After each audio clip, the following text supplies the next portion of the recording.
Hello everyone and welcome back to my channel GR blog. तो वीनू आज क्या खानी है? नाश्ते में कुछ खाओगे क्या?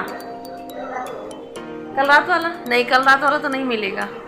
पिज़्ज़ा खाने को कह रहा है वीनू क्योंकि रात में मैंने बनाई थी पिज़्ज़ा, तो उसका बीस मतलब उसका थोड़ा सा बचा हुआ है, लेकिन वो इतनी टाइम तो मैं मतलब नहीं देने वाली हूँ क्योंकि फिर बहुत ज़्यादा हो जाएगा, रात पेट में भी कुछ दिक्कत कर देगा, तो फिर वो शाम के नाश्ते में जाएगा। ठीक है, इतनी टाइम कुछ हल्का ही।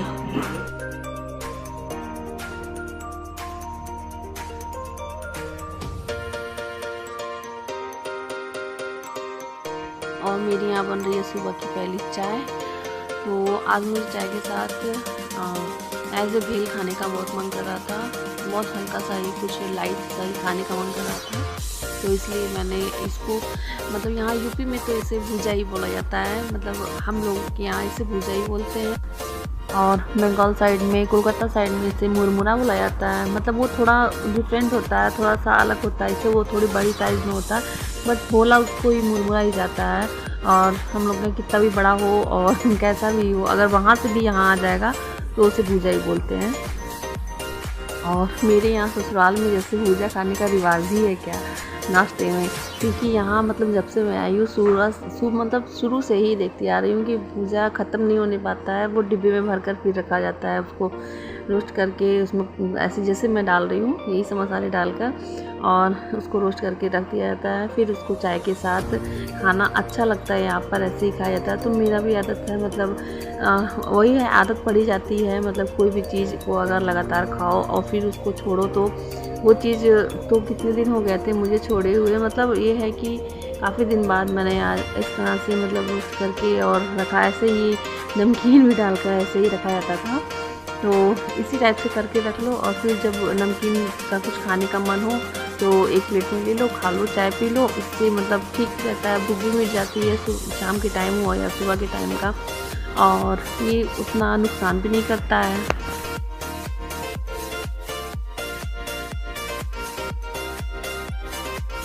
और मुझे आज सिंपल सी मतलब चाय के साथ कुछ ऐसा हो जाए हल्का सा खाने के लिए, वो उसी के लिए मैंने ये जो ये मुरमुरा था जो मैंने वो हल्का सा रोस्ट कर लिया है थोड़े से ऑयल में, तो उसी में मुझे ये ऐसे भेल बनानी है, तो उसी के लिए ये इतना प्याज है, प्याज भी डाल दूँ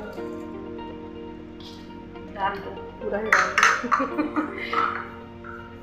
प्याज अच्छी लगती है इसके साथ। और ये जो नमकीन है ये बहुत ही तीखी नमकीन है, इसलिए इसको थोड़ा ही डालूंगी। और इसमें नींबू और बाकी चीज़ें तो डली हैं, मुरमुरे में ही डली हुई हैं, तो नींबू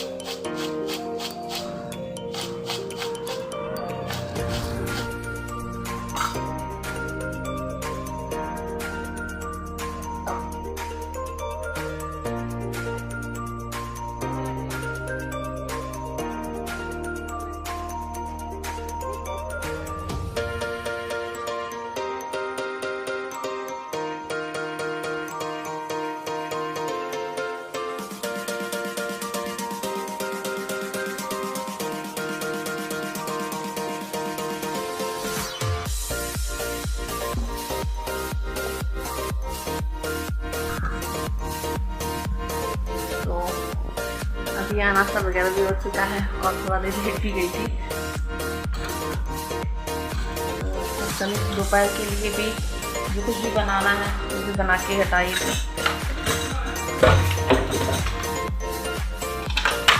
उसके बाद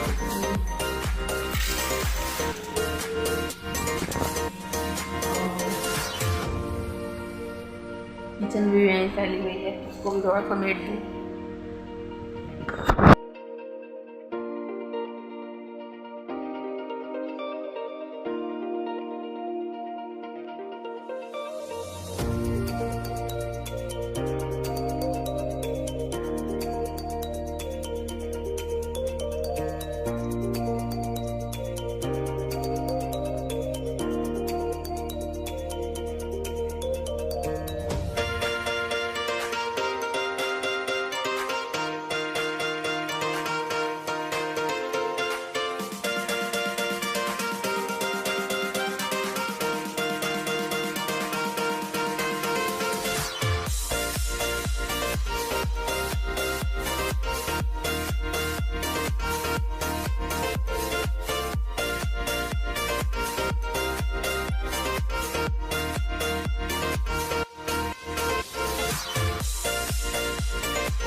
ये इतने से साग में, इतना साग मैंने साफ़ किया, इतने से साग में इतना सारा कबाड़ा ही निकल गया है।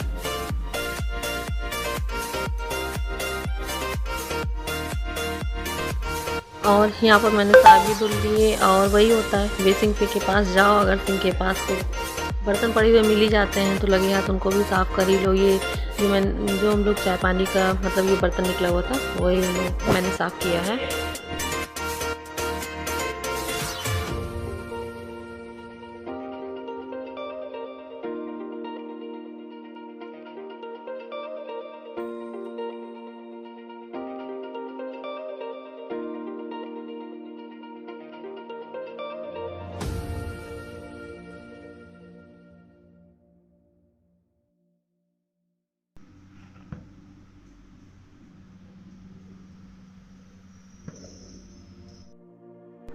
तो यहाँ पर आराध्या को मिली है पनिशमेंट।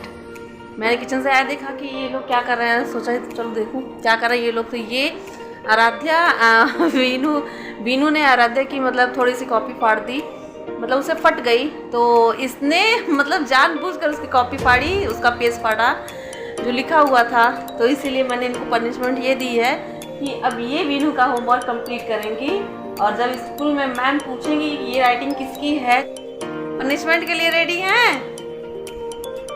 तो ये भी एक ट्रिक है बच्चों को पनिशमेंट देने का। खुद से नहीं मारो, उनको ऐसा वर्क दे दो कि उसमें भी बचे रहें और फिर बात के लिए भी डर रहे ना कि स्कूल में जाएंगे तो क्या होगा मेरे साथ। मंडे को वीनू को मंडे का खूब इंतजार। अभी मैं रूम से होकर आ रही हूँ तुरंत। बीच बीच में बच्चों को भी चेक करना पड़ता है कि वो लोग क्या कर रहे हैं, हमको जो काम दिया गया है वो कर रहे हैं या नहीं। फिर जाओ तो वहाँ सीन कुछ अलग ही रहता है, मतलब पढ़ाई के लिए बैठाओ लेकिन वहाँ सीन कुछ अलग ही देखने को मिलता है। तो वही है बच्चों की शैतानियाँ। तो बच्चे हैं तो शैतानी नहीं करेंगे तो कौन करेगा। तो उनको हर समय मतलब मारने से अच्छा है उनको ऐसा पनिशमेंट दिया जाए जो वाकई उनको लगे कि नहीं अब गलती नहीं करनी, नहीं तो फिर ऐसा ही कुछ मिल जाएगा पनिशमेंट। क्योंकि मार खाने के बाद जब तक आप मारते हैं, वो खाते हैं मार, तब तक ही रहता है सारा पनिशमेंट। उसके बाद तो वो भी भूल जाते हैं और आपको भी ये लगता है कि देखो इतना मारा था फिर भी उसे मतलब कुछ समझ में नहीं आई। लेकिन जब इस तरह का पनिशमेंट दो बच्चों को, मतलब ऐसे वर्क करके कि नहीं ये काम तुमको अब तुम्ही को करनी है, तो फिर उनको होता है कि नहीं करूँगी, नहीं तो फिर बाद में मुझे ही करना होगा। तो वो लोग समझ जाते हैं, इस तरह से समझते हैं। तो फिर यही है, खुद भी मतलब चोट ही लगता है। भाई बच्चों को मारो तो खुद भी तो चोट लगता है और फिर अच्छा भी नहीं लगता है। और इस तरह से हंसी हंसी में ही दोनों समझ जाते हैं, बच्चे भी अच्छे समझ जाते हैं कि उनकी गलती कहाँ पर थी। तो वो अब मैंने जो साग है उसको भी तड़का लगाना है, तो उसी के लिए ये लहसुन छील रही हूँ। और इसके लिए मैंने एक लहसुन लिया है खड़ा, लेकिन एक लहसुन लगेगा नहीं क्योंकि साग काफ़ी कम है। तो इसमें आधी लहसुन की करी भी लगेगी। और इस तरह से मतलब लहसुन छिलने का स्टाइल ये मैंने चाची से सीखा था, मतलब मेरी जो चाची सास हैं उन्हीं से।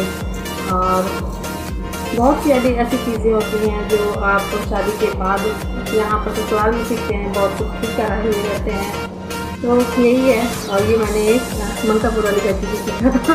मनकापुर वाली चाची आप ही ने सिखाया था ना, तो उनका ये स्टाइल अच्छा लगता था मुझे। और कितना भी लहसुन हो वो अच्छे से जल्दी वो छिल ही लेती हैं, तो उनसे ही मैंने सीखा था। और मुझे काफ़ी अच्छा लगता था उनको देखकर। मुझे तो थोड़ा टाइम भी लग रहा है छिलने में, बट वो ऐसे करके और एक बार ऐसे करती है बस हो जाता है, 2 बार में ही उनका लहसुन उतर जाता है, छिलका उसका।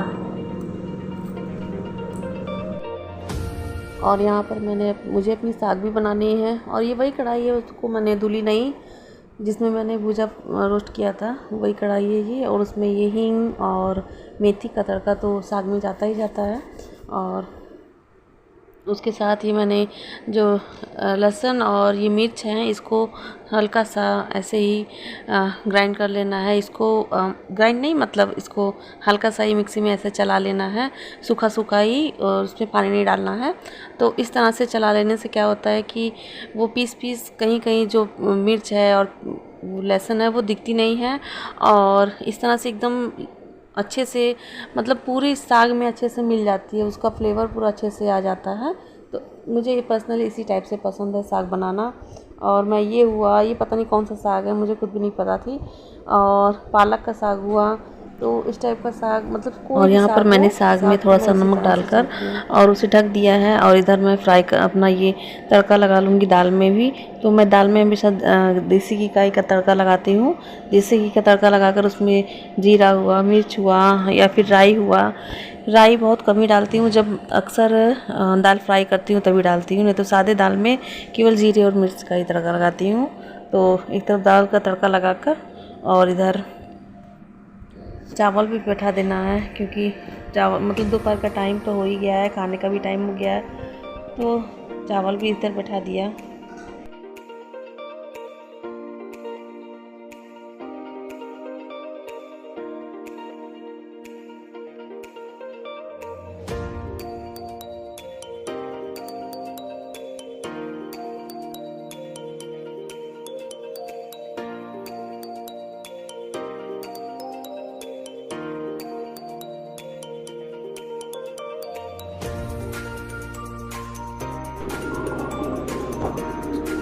तो यहाँ पर वीनू ने मतलब जब सुना कि साग बनी है तो उसको तो बुखार ही चढ़ गया। उसे फिर वही है, आलू भुजिया ही खानी थी। तो मैंने थोड़ा सा उसी के लिए ही आलू भुजिया भी बनाई है। उसी के लिए क्या मतलब बनाई तो थोड़ी थोड़ी सभी ने ले ली। तो यहीं पर उसकी आलू भुजिया की भी तैयारी हो रही है।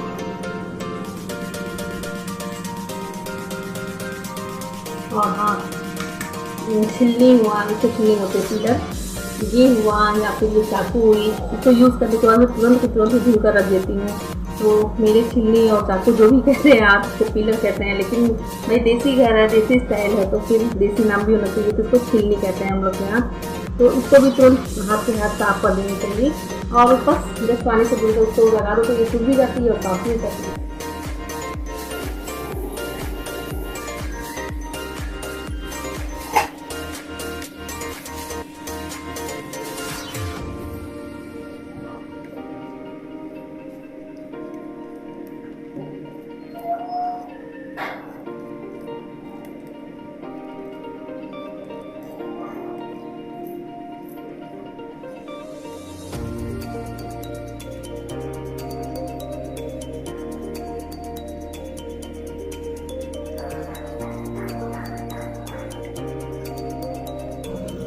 अगर साइज में आलू बड़े हैं तो और आपको भुजिया भी बनानी है,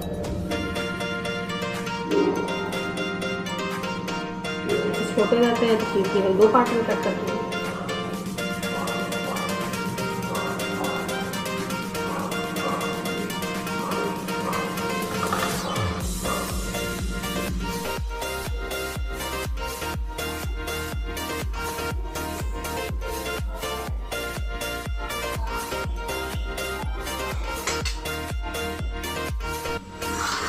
अब इसी साग वाले पैन में ही मतलब साग वाली कढ़ाई में ही मैं फिर से तेल डाल दूँगी, क्योंकि विनू के लिए आलू भुजिया बनानी है। तो उसके लिए फिर से इसको मैंने वॉश भी नहीं किया, बस ऐसे ही इसी में डाल दूँगी थोड़ा सा।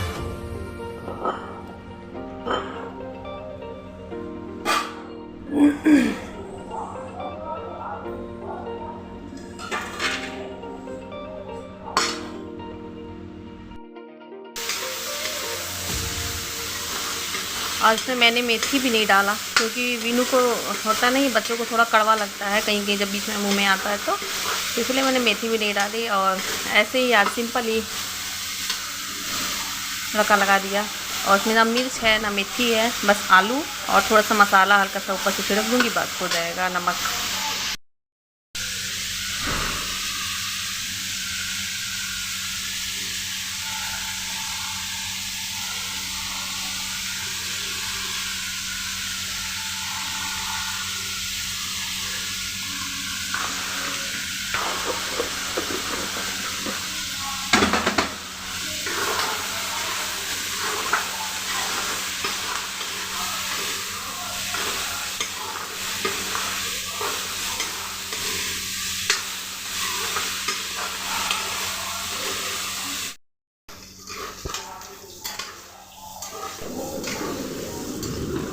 और हाँ, आप देख भी सकते हैं मतलब मैंने सब्ज़ी में कितनी कम ही तेल डाली है। और मैं उतना ही तेल डालती हूँ सब्जियों में जितना कि वो ऑब्जर्व कर ले, एक्स्ट्रा तेल ऊपर से दिखाई ना पड़े हैं, तो वो मुझे खुद भी नहीं अच्छी लगती है। इतना ही रहे तेल जिसमें मतलब बन जाए सब्ज़ी।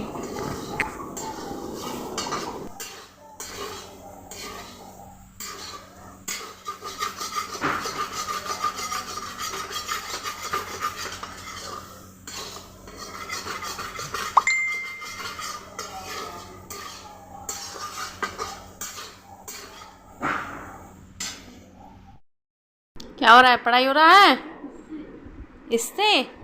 क्यों इससे? मना किया ना, लीड पेंसिल का यूज़ नहीं किया करो। हाँ हाँ हाँ, इसके बाद नहीं लाना। हाँ हाँ, अच्छा, जब तक बड़े हो जाओगे तब तक? जब तक पेन से कितने कौन से क्लास में लिखोगे पेन से? 6 से जाओगे पेन से लिखने? 5th से? तुम 2 साल बाद? 2 साल का कितना इंतज़ार है? तब तक अच्छे से लिखना तो सीख लो। इतनी मिस्टेक करते हो एक ही लाइन में इतनी मिस्टेक हो रही है, तो पेन से लिखोगे तो कितना व्हाइटनर लगेगा बताओ। इसीलिए बच्चों को पेंसिल से क्यों लिखवाया जाता है? ताकि उनकी राइटिंग अच्छी हो जाए, प्रैक्टिस हो जाए लिखते लिखते, कि गलती ना हो बार बार। ठीक है? ठीक है, अब लिखिए। आद्या, पढ़ाई करो। पढ़ाई क्या करना है? पोथी लिखो, पोथी लिखो, जल्दी जल्दी। बस मम्मा को देखे नहीं काम याद आ गया। मम्मा को देखे नहीं कि काम याद आ गया। बहुत जल्दी काम याद आता है इसको, मम्मा को देखकर।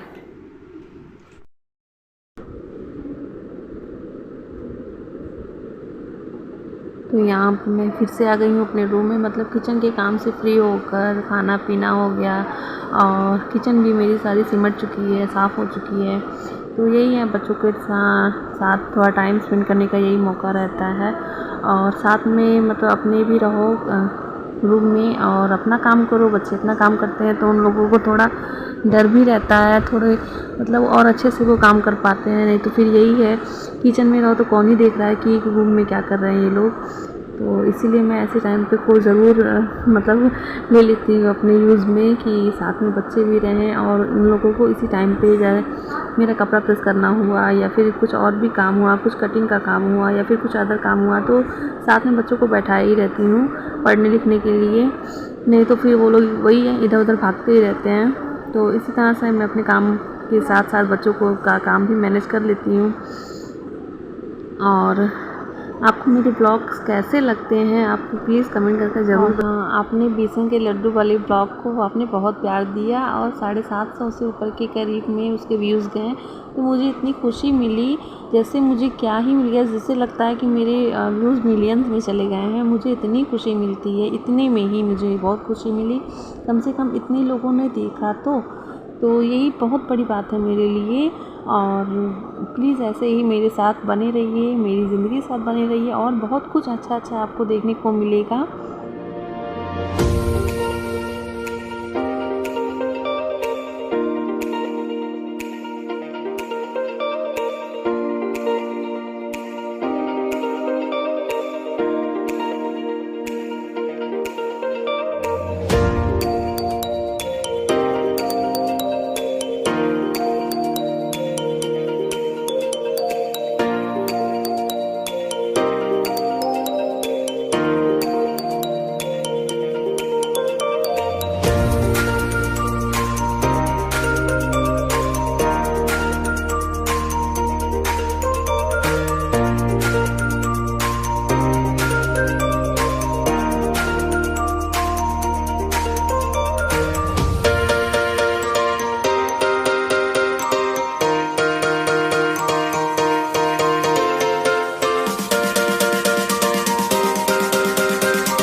आराध्या के में जितने भी पैंट्स हैं सब इसी में रखती हूँ। ठंडक के हुए तो फिर इसको निकाल कर ठंडक के कपड़े, ठंडक के उसके पैंट्स जितने हैं उतने वो भी रख देती हूँ। फिर गर्मी के हुए गर्मी के, लेकिन रहते उसके इसी में हैं। ये उसकी जगह सेट है।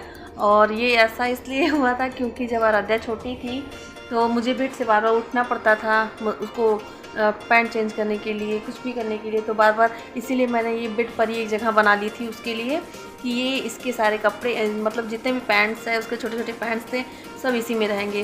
पर आराध्या तो बड़ी हो गई, बस उसकी जगह वही है अभी भी। और उतने ही पैंट रखती हूँ जितने कि इसमें आ जाएँ, और जितने रेगुलर यूज़ के रहते हैं बस वही इतने में इसमें रखती हूँ। तो होता है बच्चे बड़े होते हैं पर उनकी जगह जो है वो सिक्योर हो जाती है कभी ना कभी, कहीं ना कहीं के लिए। तो उसमें जो उस ड्रॉर में था उसमें बच्चों के अंडर गारमेंट्स रखती हूँ, और इसमें आराध्या के पैंट्स हैं केवल, और नीचे वाले उसमें जो ड्रॉर है उसमें बीनू के पैंट्स रहते हैं केवल। तो ऐसे है बच्चों का, मतलब कोई अलग से कोई उन लोगों के लिए पर्सनल वो कबर्ड नहीं है, बट सब इसी में मैनेज कर सबका